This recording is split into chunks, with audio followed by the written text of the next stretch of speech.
आज कोल्हापूर जिल्ह्यातल्या अनेक ठिकाणी अवकाळी पावसानं हजेरी लावली। या पावसातच आज शरद पवारांची इचलकरंजीमध्ये तर देवेंद्र फडणवीसांची शिराळ्यामध्ये सभा झाली।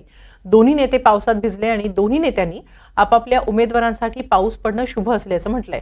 इचलकरंजीतल्या सभेत बोलताना पवारांनी त्यांचं आणि पावसाचं वेगळं नातं असल्याचं म्हटलं, तर फडणवीसांनीही पेठ शिराळ्याचे उमेदवार सत्यजित देशमुखांच्या विजयाचा विश्वास व्यक्त केला।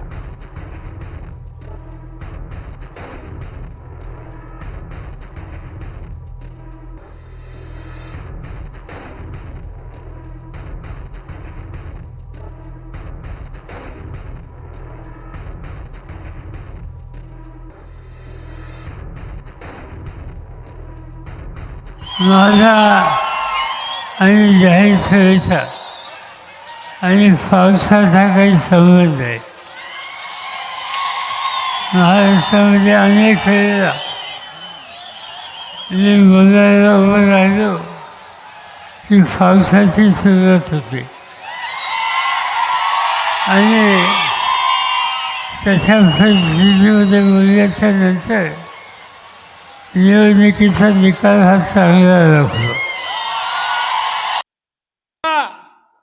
सत्यजित दादा, तुमची सीट निवडून येणं पक्का आहे।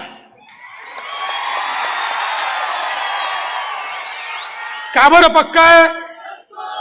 अरे मी पावसात सभा घेतोय ना।